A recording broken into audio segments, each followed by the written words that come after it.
बिना मतलब का हवा में लोग उछाल देते हैं और कहते हैं कि हम लोग जो है डेमोक्रेटिक प्रिंसिपल्स को नहीं मानते हैं, कॉन्स्टिट्यूशन को नहीं मानते हैं। वो तो वही लोग जो बोलते हैं जो क्योटिक सिचुएशन पैदा करना चाहते हैं, जो समाज में अराजकता पैदा करना चाहता है, वही लोग उल्टा ये जो इल्ज़ाम लगाते हैं। लेकिन क्या जो राजद्रोह के मामले हैं या जो सेडिशन का लॉ है उसे रीलुक किया जा रहा है? देखिए, किसी भी देश में एक कानून, अपना संविधान, उस हिसाब से सब कुछ होता है और चलता है।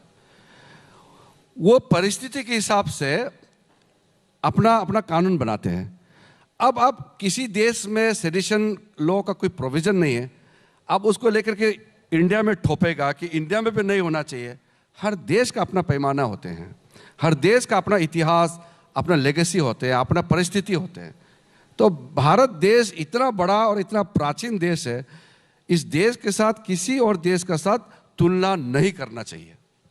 और चाहे ये पर्यावरण का मुद्दा हो या कोई और मुद्दा हो या विदेशी कानून हो, आप कानूनों को के मैं चलिए उस मुद्दे पर एक बार आता हूं, लेकिन उससे पहले ये सेडिशन पर एक प्रश्न और अगर आपकी अनुमति हो। जब आप राज्य मंत्री थे, गृह राज्य मंत्री, 2016 में आपने ये कहा था कि राजद्रोह के कानून पर पुनर्विचार चल रहा है। अब आज की दृष्टि में आपका क्या मानना है?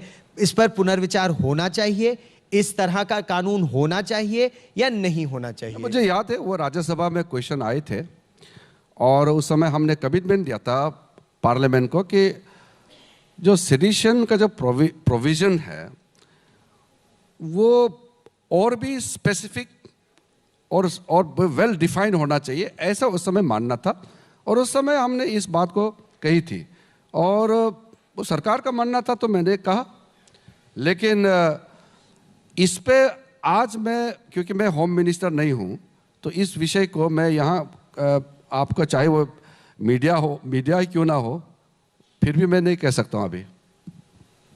ठीक, कानून मंत्री के तौर पर इस पर आप विदेशी कानूनों को भारत पर न थोपा जाए या भारत में परंपरागत न्याय जिस तरह से होता था वो लाने की क्या आवश्यकता है? क्या उस दिशा में आप आगे बढ़ रहे हैं? मैं तो ये मानता हूँ कि भारत का अपना एक पैमाना होना चाहिए, और क्योंकि ये एक मामूली देश थोड़ी है, इंडिया कोई छोटा मोटा देश तो है नहीं, इतना बड़ा विशाल देश है। अब चाइना अपना स्टैंडर्ड सेट करता है, अपना पॉलिसी एंड अपना थ्योरी वो उस हिसाब से चलते हैं, तो क्या हम उससे कम है क्या? तो हमारा भी तो होना चाहिए। आप छोटे छोटे देश के साथ तुलना करते हैं, परिस्थिति अलग है ना। यूरोप में, खास करके जो वेस्टर्न यूरोप का स्टैंडर्ड को लेकर के आप उस यार्ड स्टिक को इंडिया में डालना चाहते हैं, हो नहीं सकता है, संभव नहीं है, क्योंकि हमारा परिस्थिति और उनका परिस्थिति अलग है। हमारा लोगों का स्वभाव, उनके लोगों का स्वभाव अलग है। हमारा जो रिक्वायरमेंट है और उनका रिक्वायरमेंट है, उसमें भी अंतर है। तो आप कैसे एक तराजू में तौल सकते हैं? तो इसमें क्या परिवर्तन करने का सरकार किस दिशा में आगे बढ़ रही है कि पंचायत के जरिए मामले कोर्ट में किस तरह से सुलझे, पंचायत सुलझाएं, आगे किस दिशा में जाए, ये क्या सोच है सरकार की? देखो, ओवरऑल मैं इतना कह सकता हूं कि इंडिया एक सक्सेसफुल डेमोक्रेसी है। सक्सेसफुल डेमोक्रेसी होने के बावजूद भी चैलेंजेस हैं। उन चैलेंज में से एक ये है कि कई लोगों को, खास करके जो गरीब गांव वाले, नीचे वाले लोगों को न्याय नहीं मिलता है या समय में नहीं मिलता है। उस चीज़ को एक चैलेंज के रूप में हमने काम अपने हाथों में लिया है। राज्य सरकारों से बातचीत करके, जुडिशरी के साथ तालमेल करके, हर एक डेमोक्रेटिक प्रिंसिपल्स में रोल ऑफ जुडिशरी एंड जजेस का कैसे होना चाहिए, वही हमारा चिंता है। इसलिए मैं बोलता हूँ कि किसी से हमारा कंपेयर करने का जरूरत नहीं, हम अपना स्टैंडर्ड अपना ही सेट करेंगे। और शिक्षा न्याय के बारे में ज़्यादा बढ़े, आम जनता को भी, और न्याय की शिक्षा, कानून की जानकारी, इस दिशा में भी आप आगे बढ़ रहे हैं? मैं तो, ये आपने सवाल अच्छा पूछा। अभी कॉन्स्टिट्यूशन डे से 2 दिन पहले हमने ऑनलाइन कोर्स ऑन कॉन्स्टिट्यूशन करवाया। हमारे देश में ऐसे बहुत लोग हैं कॉन्स्टिट्यूशन के बारे में डिटेल से नहीं पता है।